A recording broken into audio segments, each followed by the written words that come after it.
Bar, new with multigrain.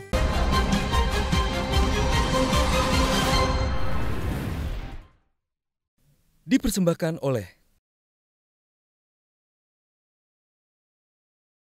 Jadi monggo silakan pilih siapa yang mau dipilih dan jangan dengan intimidasi, jangan dengan teror.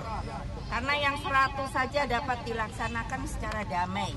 Begitu juga ibu kota seharusnya dilaksanakan dengan baik, damai. Demokrasi vital bagi masa depan kita, anak-anak dan cucu kita.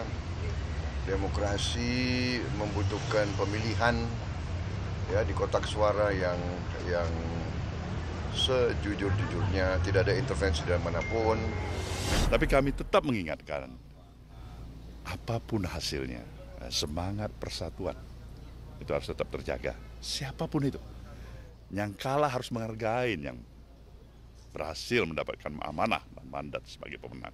Demikian juga yang menang itu bisa saja mengajak yang tidak berhasil sebagai bahagian daripada katakanlah spirit semangat kebersamaan yang harus tetap terjaga untuk membangun Jakarta yang kita cintai.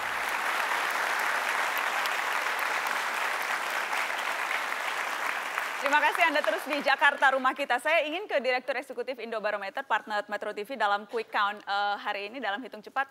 Mas Kodari, bagaimana menjelaskan angka ini? Analisa Anda, angka ini tuh menceritakan tentang apa sih? Iya, pertama kalau soal partisipasi ternyata tingkatnya tidak turun ya dibandingkan dengan putaran pertama. Dan itu sesuatu yang menarik. Karena biasanya di putaran kedua tingkat partisipasi akan turun. Karena ada calon yang sudah tidak bisa ikut ke putaran kedua dan para pendukungnya kemudian jadi males begitu. Catatan Jakarta, Anda ada tingkat partisipasi sampai mencapai? Mencapai 77%. 77%? Jadi 76 atau 77%. Dan itu ya kurang lebih sama, bahkan sedikit di atas angka putaran pertama. Jadi dari sisi tingkat partisipasi putaran kedua ini tidak kalah kualitasnya. Kalau mengenai hasil, saya menyambung apa yang disampaikan oleh Bang Victor Laiskodat, bahwa memang di Jakarta ini sebetulnya anomali. Biasanya kalau ada daerah, ada incumbent itu tingkat kepuasannya di atas 70%, itu most likely atau hampir pasti terpilih kembali. Tetapi di Jakarta, tingkat kepuasan 70% menginginkan kembalinya di bawah 50%. Dan disitulah kemudian masuk yang namanya elemen emosi. Kalau istilah saya di Jakarta ini ada kotak Pandora. Nah sebelum bulan November, sebelum kasus Al-Maidah 51, kotak Pandora itu tertutup. Nah, begitu ada kasus Al-Maidah 51, kotak Pandora terbuka, variabel yang tadinya tidak menjadi bagian yang dominan dalam proses pengambilan keputusan mengenai calon gubernur, kemudian jadi masuk bahkan lebih mendominasi. Dan isu Al-Maidah itu memang besar sekali pengaruhnya, karena praktis seluruh masyarakat Jakarta tahu. Kedua, kalau ditanya kepada responden, apakah tersinggung atau tidak, 60% tersinggung. Yang tidak tersinggung hanya 20% saja. Dilihat lebih jauh, yang tersinggung kemana pilihannya sangat ngeblok kepada paslon nomor 3. Dan yang tidak tersinggung itu ngeblok kepada paslon nomor 2. Ya ini kan 1:3. Jadi memang ya ini jadi pelajaran ke depan bagaimana untuk ya istilahnya kepala daerah itu tidak hanya cukup kerja baik, tetapi juga harus ngomong baik begitu. Karena kalau kepala daerah tidak ngomong baik, ya kerjanya bisa disalahpahami. Kira-kira begitu. Saya ingin minta tanggapan Bang Victor sebelum saya ke Bang Nasir Jamil. Ya, yang pertama sudah ada hasil. Kita tidak perlu lagi berdiskusi kemarin-kemarin. Bangsa dan negara ini kita butuh energi yang lebih banyak untuk kita bangun. Dan saya ucapkan selamat kepada Bung Anies dan Bung Sandi. Mari bekerja, bergabung dalam pemerintahan Joko Widodo dan JK untuk bekerja kembali.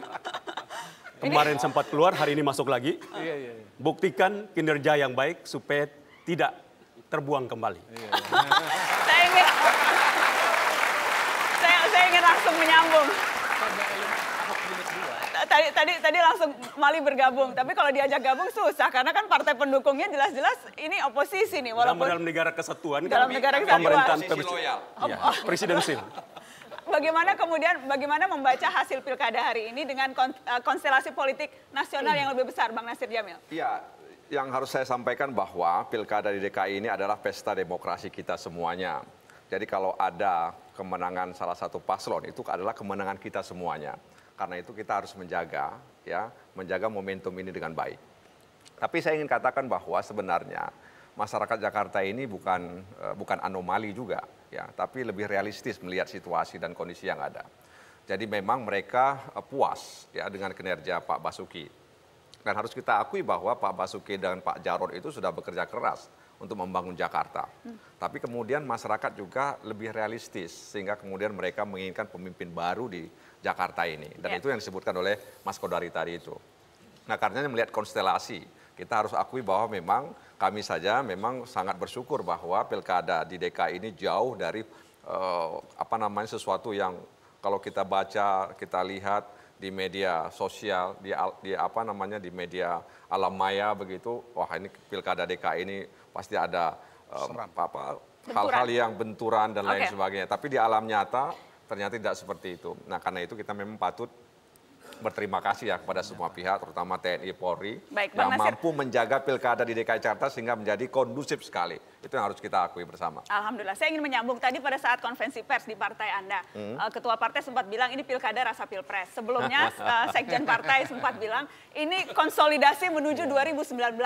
Apa maksudnya konsolidasi 2019? Iya, kalau kemudian kalau misalnya disebut bahwa pilkada DKI ini rasa pilpres, itu memang kan dirasakan oleh semua orang. Semua tokoh-tokoh penting, tokoh-tokoh kunci di partai ini turun gunung kira-kira. Ya. Yang konsolidasi 2019? Ya, ini kan juga bahagia karena ini kan mesin partai bekerja. Ya, di 2017 ini mesin partai bekerja, seluruh mesin partai bekerja. Sehingga ke 2019 kan mau dekat, nggak jauh lagi, 2 tahun lagi. Jadi ini merupakan pemanasan dan juga bahagian dari konsolidasi untuk 2019. Jadi akan lebih mudah begitu 2019 PKS dan Gerindra? Ya, yang pasti kan Jokowi perlu ada tantangan, ada penantang yang nggak mungkin Jokowi calon presiden sendiri. Jadi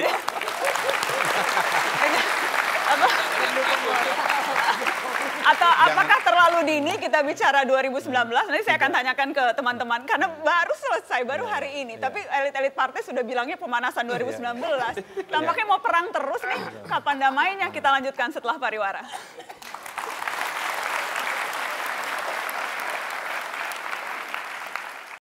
Dipersembahkan oleh